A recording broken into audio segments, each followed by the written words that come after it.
Donc apparemment, ouais, j'imagine forcément qu'il y a quelque chose de ce type-là. Mais je ne connaissais pas le chiffre exact. Il y a une seule fin possible. Une seule fin possible? Ouais. Comme dans certains jeux, il y avait des jeux, il y avait au moins 5 ou 6 fins. Là, il y a une seule fin possible. Moi, pour le coup, j'en connais une.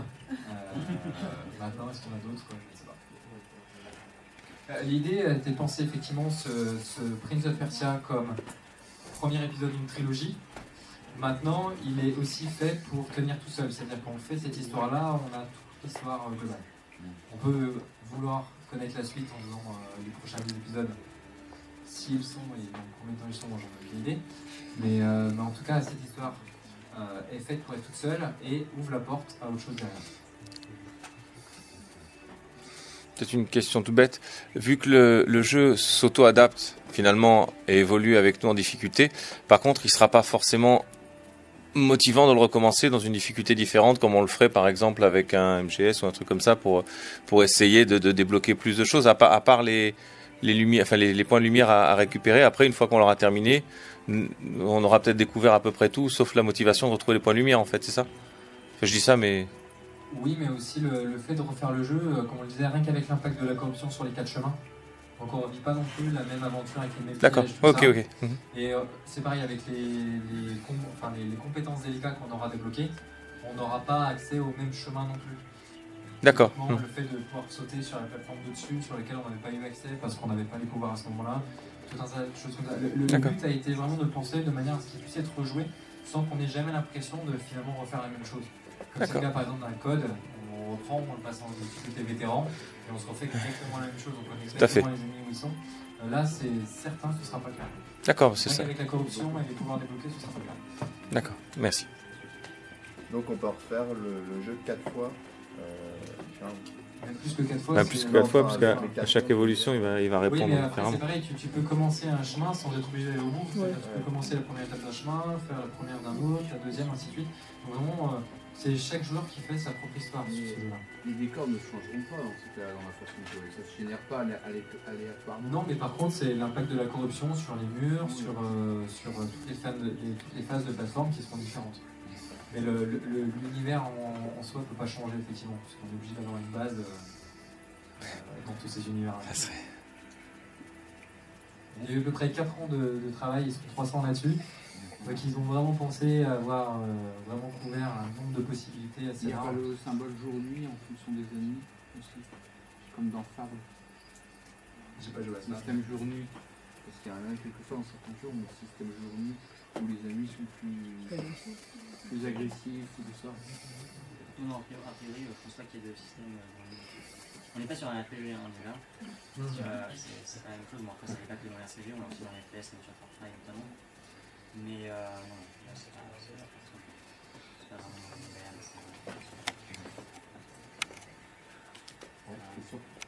Pour revenir à la progression du jeu, donc il existe en fait un chemin idéal pour finir le jeu, le faire tout en deux.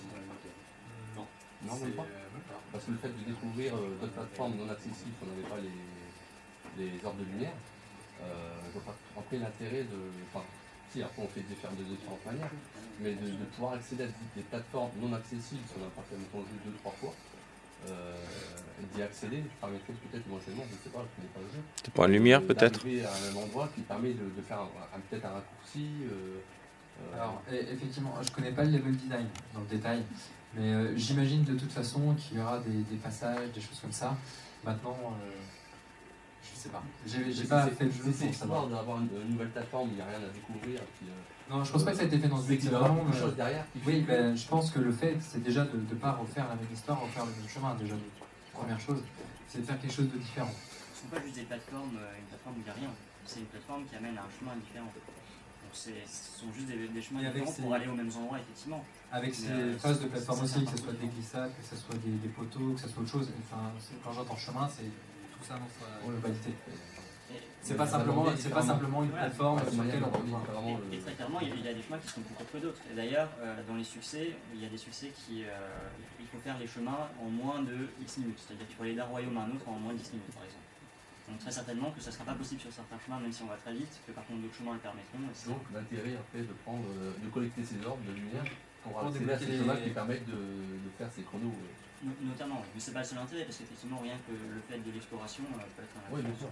Et surtout une exploration qui est radicalement différente avec ce qui avait été fait sur la première aventure finalement. C'est pour ça que le Prince of Persia a été conçu, celui-ci, beaucoup plus ouvert que les précédents, et justement pour donner toutes ces possibilités et vraiment aller au bout de l'idée aussi. Pas simplement de se dire on fait une plateforme supplémentaire et hop quoi.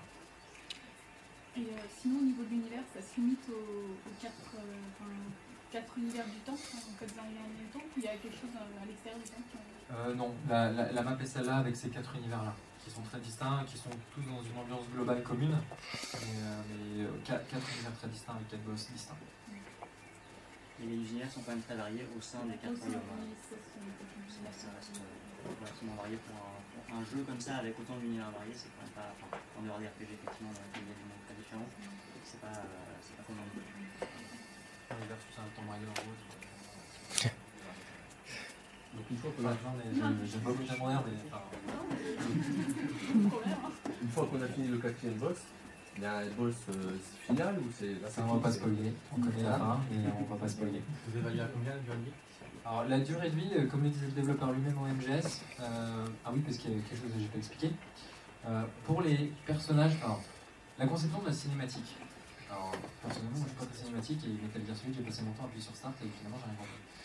Là la possibilité, là mais c'est juste pour vous expliquer comment ça a été amené finalement dans Prince of Persia. Là le Prince of Persia tel qu'il est, le joueur qui ne veut rien savoir de l'histoire et qui veut avancer peut le faire. Le joueur qui est intéressé par avoir plein d'infos sur tout l'univers, là il est dans un royaume, pourquoi ce royaume-là a été corrompu, quelle est l'histoire de ce royaume, ses habitants, ainsi de suite. Tout ça, c'est expliqué par Alika. Je ne sais pas si tu peux te retourner vers Alika. Là, en appuyant sur la touche LT, voilà, c'est affiché. Il y a à peu près 10 heures de dialogue qui ont été enregistrées juste pour raconter l'histoire. Donc si on enlève ces 10 heures-là et qu'on fait vraiment le jeu... on estime le jeu à 15 heures de jeu si on fait le jeu une fois, sans faire les dialogues et en faisant le jeu pour le faire. Sans chercher à revenir, sans chercher l'autre, il y a 15 heures de jeu. Auquel s'ajoute, c'est potentiellement 10 heures de dialogue entre le prince et Lucas, pour raconter tout un tas de choses, et auquel on peut rajouter toute la durée de vie de refaire les niveaux différemment, de collecter autre. La durée de vie, là, elle est vraiment dure à estimer pour le coup, mais on sait qu'au moins c'est un minimum de 15 heures.